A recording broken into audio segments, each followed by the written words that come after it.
So in this segment, what we're going to be talking about is Ed Miliband sending Boris Johnson to hell, in the words of Brian Campbell, over the internal market bill. Ed Miliband stepping in for Starmer, who is self-isolating because someone in his house has symptoms of coronavirus, and Ed Miliband putting in a super sub-performance here. If he did this stuff against Cameron, boy, would things be different. But yeah, Ed Miliband coming back from, the main character from previous seasons has come back, and boy, I've not seen a beating this bad in a long, long time. So let's see what Ed has to say, and then we'll go on to talk about the internal market bill in a bit. Now, if the Prime Minister wants to tell us that there's another part of this bill that I haven't noticed that will deal with this supposed threat of the blockade, I'll give way to him. I'll very happily give way to him and tell me.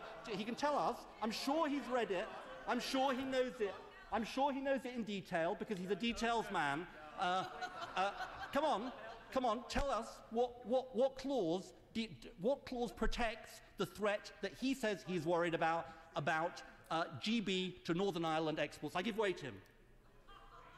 Well, the right honourable gentleman can't give way unless he's asked to. There you have it. He didn't read the protocol. He hasn't read the bill. He doesn't know his stuff. Right, let's deal with... He's sending him to hell over his own bill because Boris Johnson hasn't actually done his homework once again, because he's not a details guy. He doesn't like doing homework. He's like Trump. He likes the thrill of being leader, but he doesn't want the responsibility that comes with leader. It's like if Spider-Man just swung around the city all day and didn't actually help anyone. And we've got more. And my quote tweet on this was Ed Miliband with the 3, and then with this one it's Ed Miliband with another 3. So let's have a look at this. The Prime Minister is coming to this House to tell us today is that his flagship achievement, the deal he told us was a triumph, the deal he said, as I said, that was oven ready, the deal on which he fought and won the general election, is now contradictory and ambiguous. Madam Deputy Speaker, what incompetence, what failure of governance. And Madam Deputy Speaker, how dare he try and blame everyone else? Can I say to the Prime Minister, this time he can't blame the Right Honourable Member for Maidenhead. That's Theresa May, if anyone's wondering. He can't blame John Major. He can't blame the judges. He can't blame the civil servants. He can't sack the Cabinet Secretary again. There's only one person responsible for it, and that's him. This is his deal. It's his mess. It's his failure. For the first time in his life, it's time to take responsibility. It's time to fess up. Either he wasn't straight with the country about the deal in the first place, or he didn't understand it. And that is Ed Miliband sending Boris Johnson to hell over this whole situation. So if we go on to talk about this, then I'll show you that is the worst, one of the worst beatings I've ever seen. Is on par with the one I will show you later. But if we talk about what's going on here, it's the fact that basically the Island Protocol it means that there are checks on goods going from Great Britain, so that's the England, Scotland and Wales, going to Northern Ireland, and there will be border checks, there will be tariffs, and then if the goods stay in Northern Ireland there will be like a refund. But obviously that's a lot of paperwork and a lot of checks and a lot of time that will be consumed, and you need a massive amount of border expansion to do that. And so the government here in May admitting that despite Boris Johnson lying about this late last year, the government had to admit that there will be checks on goods entering Northern Ireland from Great Britain. So the government has confirmed that there will be new checks on some goods entering Northern Ireland from the rest of the UK as part of the Brexit deal. And one of the other problems is the fact that if we do lower regulations, it will cause problems for goods going into Northern Ireland.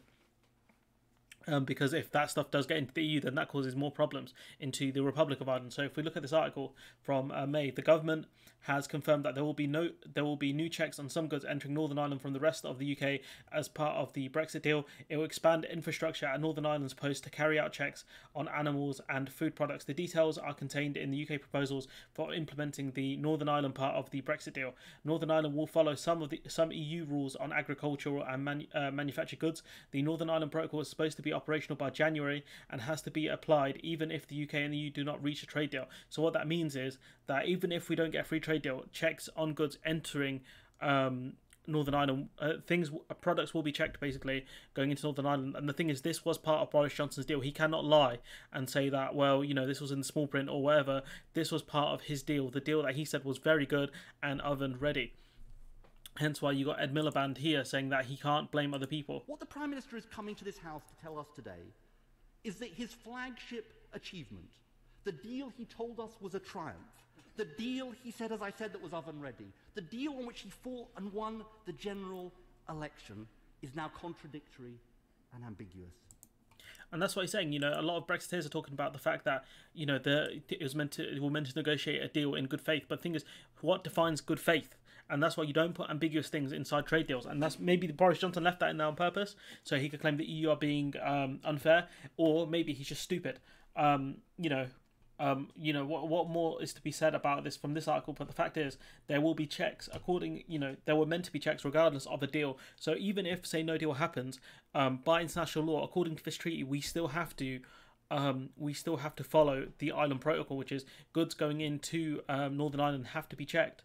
The deal also means that the whole of the UK will leave the EU's customs union, but Northern Ireland will continue to enforce EU's custom codes at its ports. However, what that means is the fact that if, say, we do chlorinated chicken in England, we can't send that over to Northern Ireland, even if Northern Ireland have different rules, as far as I know of. So the deal means that the whole of the UK will leave the EU's customs union, but the Northern Ireland will continue to enforce the EU's customs codes at its ports.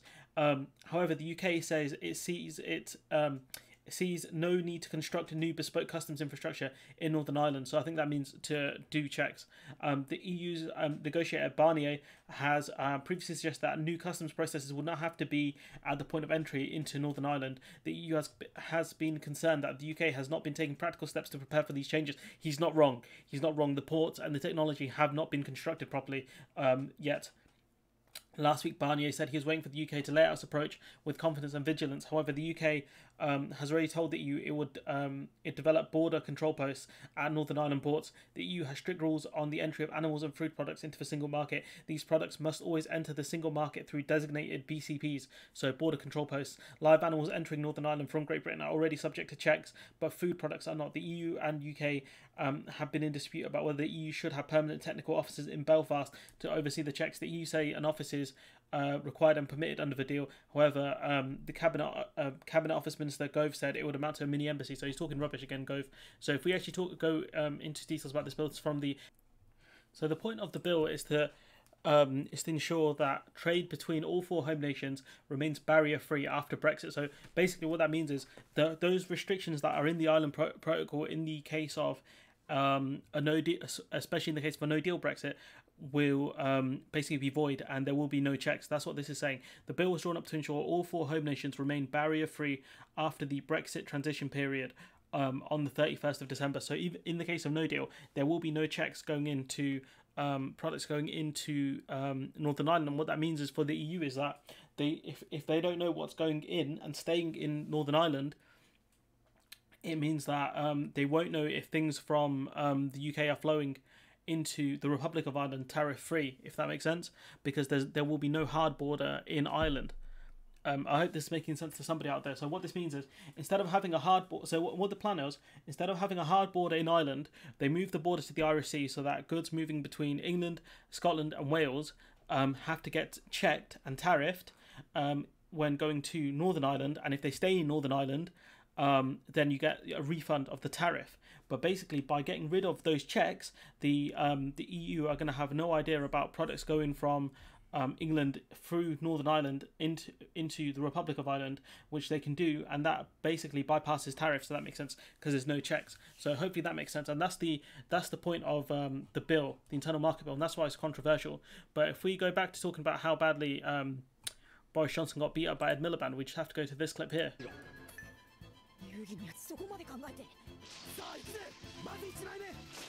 I love this clip so much.